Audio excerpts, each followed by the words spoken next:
오늘 말씀은 이사야 10장입니다. 20절부터 27절입니다. 그날에 이스라엘의 남은 자와 야곱 족속의 피난한 자들이 다시는 자기를 친자를 의지하지 아니하고 이스라엘의 거룩하신 이 여호와를 진실하게 의지하리니 남은 자 곧 야곱의 남은 자가 능하신 하나님께로 돌아올 것이라.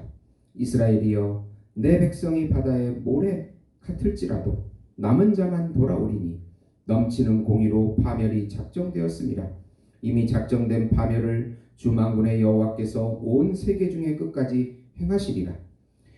그러므로 주 만군의 여호와께서 이르시되 시온에 거주하는 내 백성들아, 아수르가 애굽이 한 것처럼 막대기로 너를 때리며 몽둥이를 들어 너를 칠지라도 그를 두려워하지 말라. 내가 오래지 아니하여 네게는 분을 그치고 그들은 내 진노로 멸하리라 하시는도다. 만군의 여호와께서 채찍을 들어 그를 치시되 오랫바위에서 미디안을 쳐 죽이신 것 같이 하실 것이며 막대기를 드시되 바다를 향하여 애굽에서 하신 것 같이 하실 것이라.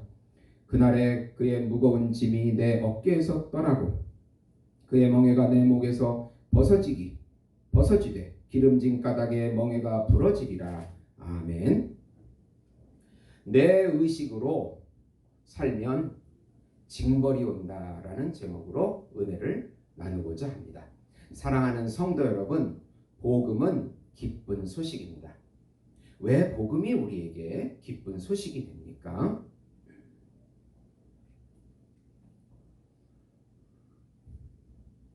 하나님께서 정하신 한 분, 하나님께서 준비하신 한 분, 하나님께서 보내신 한 분, 그분은 하나님이시고 하나님의 아들이시고 우주적인 왕이시며 우주적인 선지자시고 우주적인 제사장이시며 우주적인 메시아이시고 우주적인 어린 양이시며 우주적인 참 인간이신 예수님께서 이 땅에 오셔서 우리 안에 왕과 구세주로 우리 안에 들어오셔서 통치해 주신다는 소식이기 때문에 기쁜 소식입니다. 하나님을 떠난 인간들은 스스로 생존해야 하는 자기 의식으로 살고 자기 나라와 자기 의를 추구하기에 결국은 생명과 평안이 없는 불안과 두려움과 결핍 속에 살아가는 것입니다. 예수님의 십자가의 죽음과 부활을 믿으면 예수님의 의식으로 옛자는 죽고 예수님의 의식으로 자기 의식이 죽고 예수님의 의식으로 살게 되고 생명과 평안을 다시 얻게 된다는 소식이기 때문에 기쁜 소식입니다.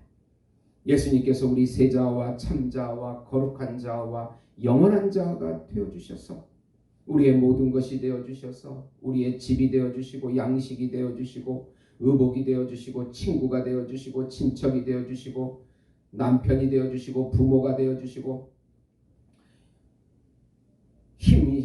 힘과 지혜가 되어주시고 환난 날의 피난처가 되어주시고 거룩한 산성과 요새가 되어주셔서 우리의 전부가 되어주신다는 소식이 바로 복음인 것입니다. 이 복음을 전적으로 신뢰하심으로 현실의 어려움들을 이겨내셔서 믿음으로 승리하셔서 예수님이 주시는 생명과 평안을 누리시는 우리 성도 여러분이 되시기를 예수님의 이름으로 축원드립니다. 오늘 말씀은 예수님이 아닌 예수님의 의식이 아닌 자기 의식, 내 의식으로 살면 바로 하나님이 이웃을 통하여 하나님의 징벌을 오게 한다는 내용입니다. 우선 예수님의 말씀과 영을 따라야 생명과 평안을 누릴 수 있습니다. 그러나 이스라엘의 죄악은 하나님의 말씀을 불공평하게 집행한 것과 가난한 자에게 불법을 행한 것이라고 1절 2절 말씀합니다. 하나님의 말씀이 아닌 자기 의식으로 살면 하나님은 드디어 징벌하십니다. 하나님께서 이스라엘의 이웃인 아수르를 사용하셔서 이스라엘을 징벌하십니다. 하나님이 주시는 말씀의 평안과 평강과 안식을 누리지 못하게 하십니다. 반대로 징벌의 도구인 아수르는 마음이 교만해져서 이스라엘과 유다의 모든 우상들에게 자신의 신이 우수함을 드러냈다고 착각합니다. 고대의 전쟁은 신들의 전쟁이라 전쟁에서 이기는 신이 우수한 신입니다. 그러니까 아수르가 생각하기를 자기가 전쟁에서 이겼으니까 자기 신이 이스라엘 신보다 우수하다고 착각한 것입니다. 그러나 아수르는 마음의 열매와 높은 눈을 자랑하고 자신을 총명한 자라고 칭하는 교만을 행한다고 12, 13절에 이사야 선지자는 말씀하고 있는 것입니다. 두 번째로 삶의 고난을 통해서 예수님께 돌아와 구원을 누리는 남은 자들이 되어야 합니다. 아수르의 고난을 겪은 이스라엘의 남은 자와 야곱 족속의 피난한 자들이 다시 여호와를 진실하게 의지하게 될 것이라고 20절에 말씀합니다.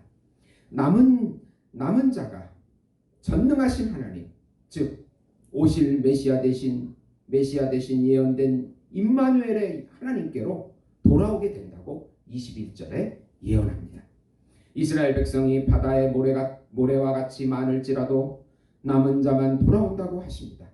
바울은 이 말씀을 인용하여 로마서 9장 6절에서 8절 바다의 모래와 같이 많을지라도 남은 자만 여호와 하나님께 돌아온다고 인용하면서 기록하고 있습니다. 그렇지 않은 자들에게는 공의로 파멸이 작정되어 심판을 끝까지 행하신다고 22절 23절에 말씀하십니다.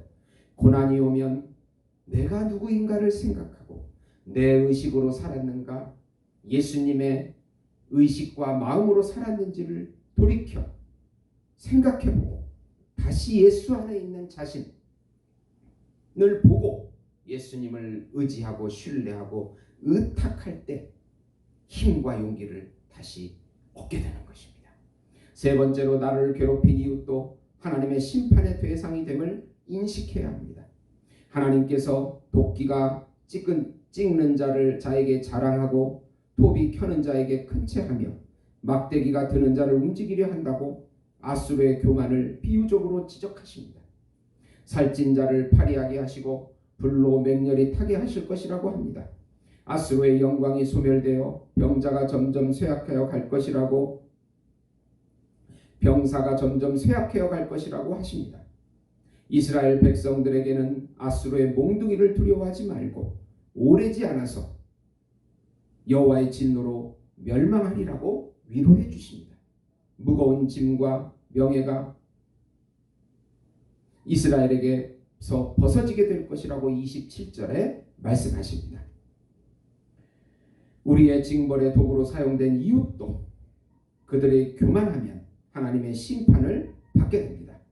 모든 사람들은 하나님의 눈을 피할 수가 없고 결국 다 심판대 앞에 서야 합니다. 현실을 넘어선 높은 차원의 삶을 보고 지금의 현실을 바라보는 예수님의 시각이 필요한 것입니다. 이 현실계를 넘어서서 영계를 다스리고 그 보좌에 앉으신 예수님을 믿고 시인하고 신뢰하고 의탁해야 합니다. 계시록 22장 12, 14절 보시면 보라 내가 속히 오리니 내가 줄 상이 내게 있어 각 사람에게 그가 행한 대로 갚아주리라. 나는 알파와 오메가요 처음과 마지막이요 시작과 마침이라. 자기 두루마기를 빠는 자들은 복이 있으니 이는 그들이 생명나무에 나아가서 문들을 통하여 성에 들어갈 권세를 받으려 함이로다. 아멘.